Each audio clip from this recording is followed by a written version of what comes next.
Hirap lang eh, kasi gumastos tayo ng malaki, napagod tayo, ang lalaki ng TF.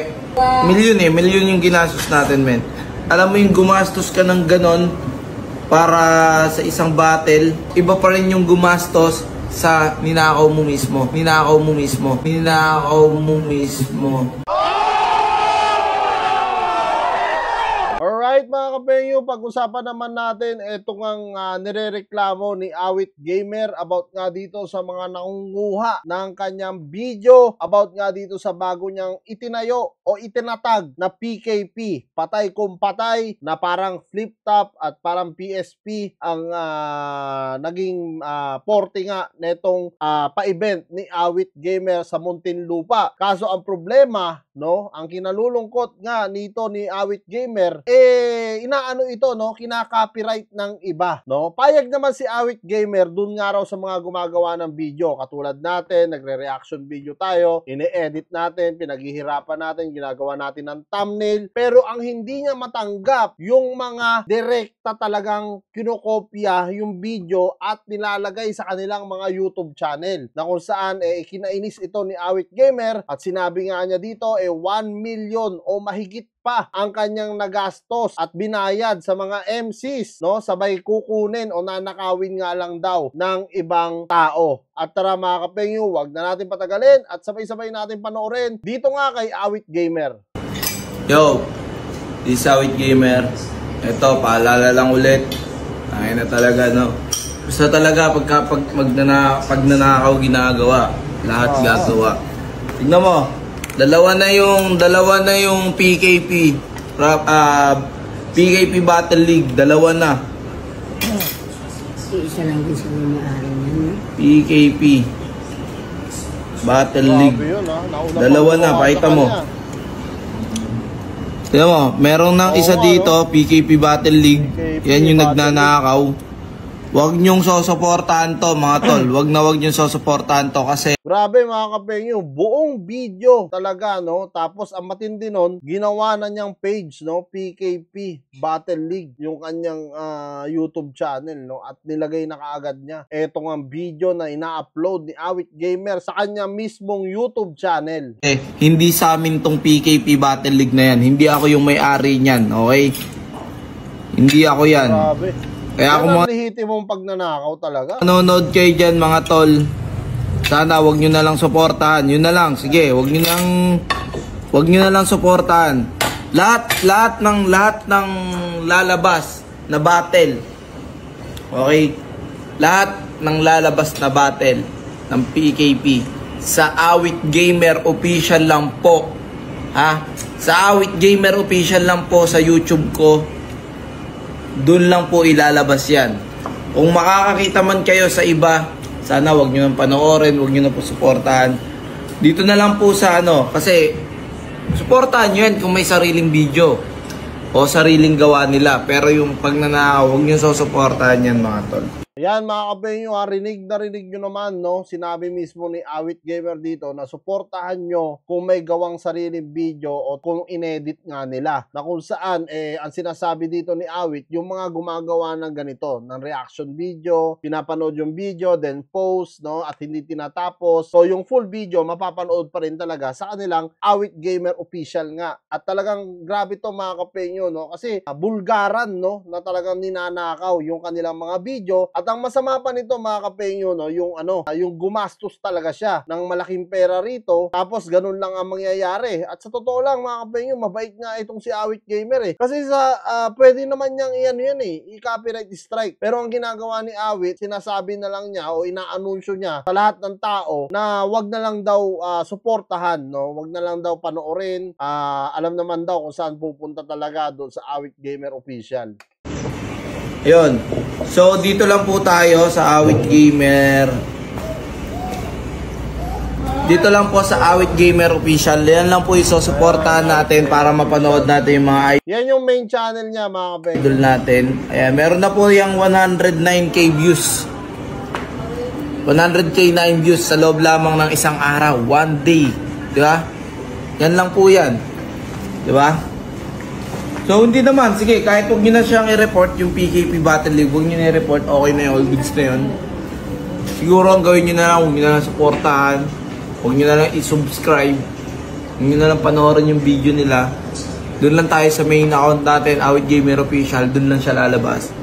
Grabe, sa totoo lang, alam niyo mga kampenyon, ang bait nito ni Awit, no? Talagang sinasabi lang niya yun na wag nang wag na nga lang daw suportahan, wag daw i-subscribe, no? Kumbaga wag na manood doon manood sa kanyang official account. Pero sa totoo lang, sa mga pasaway at magnanakaw talaga, mga kampenyo, wala sa isip nila yan. Wala sa bokabularyo nila yan. Talagang gagawin at gagawin pa rin nila yan hanggat sa kumita sila dyan, no? Na kung saan, nakakalungkot lang isipin, no? Talagang ang laki pala na nagastos ni Awit, no?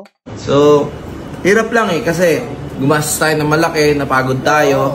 Ang lalaki ng TF, si Romano, 250k ang TF sa akin. Putang grabe. Si Romano sa flip top yun, mga kapenyo. Parang yun. Alam nyo, sa totoo lang, madalas din ako nanonood ng flip top, no? Lagi ko rin pinapanood yung mga yan. Sila Shernan, sila Sinyo, yung mga sikat ngayon. Sa mga unang henerasyon naman, sila Delo, sila Target. Sinusubaybayan ko rin yan, mga kapenyo, no? At talagang grabe, no? 250k para kay Romano, no? Kung di ako nagkakamali, 3GS yan, si Romano. Kasamaan nila Shernan, nila Mot, no? Si Akata, nasa 200 plus yung TF. Woo! Putang Akata rin. Ang laki, no? 250. Ang lalaki na pala ng TF ng mga ngayon, ng mga MC. Sobrang taas na ng offer sa kanila. Yeah. Si Man W, 150,000 yung TF. Ganun. Wow! Putang Man W. Ang laki din, 150k. No? Isa rin yan sa pinapanood ko, mga kapenyo. Sila ni Sir Deo. Din si Deo, 150,000 yung TF. And then, si Young One, 120,000 yung TF. Putang grabe naman yun, no? Young One, 120k ang TF, no? Sa laban. Pero alam nyo, sa totoo lang, mahirap din kasi mag-flip top or mahirap din mag-battle rap, no?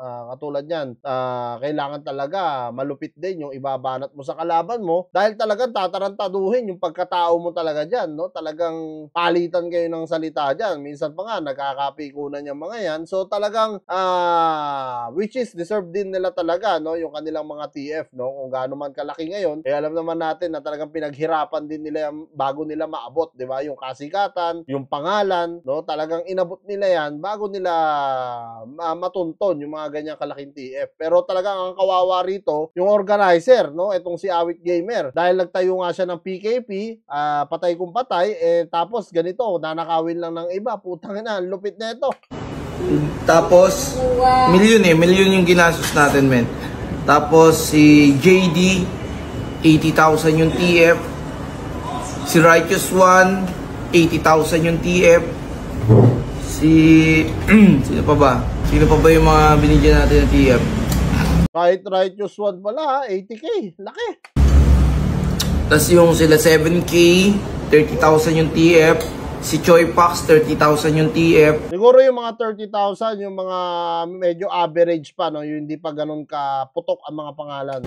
Si Dodong Sai pa, 60,000 yung TF, di ba? Si Vincent, 30,000 yung TF. Men, alam mo yung gumastos ka ng ganon para sa isang battle na para mabigay yung gusto ng mga taong hindi pa nakaka-experience.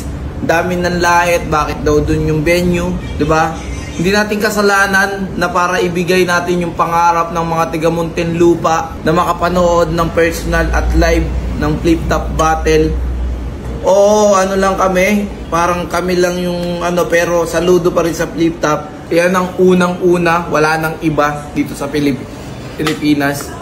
Grabe mga kapenyo, aminado naman si Awit Gamer, no, na talagang flip top nga raw ang nauna at sumasaludo nga siya rito at talagang pinagbigyan lang pala talaga nila, no, etong mga taga Muntinlupa para at least makanood nga naman talaga ng live na kung saan kung tutuusin, swerte na ng mga taga Muntinlupa kasi isipin nyo, makakanood sila mismo, no, isipin mo, Manda Baliw nandun, Akata, no? Ang daming mga MCs na kilala. Tapos talaga mapapanood nila ng live, no? So, swerte na ng mga taga Muntinlupa talaga.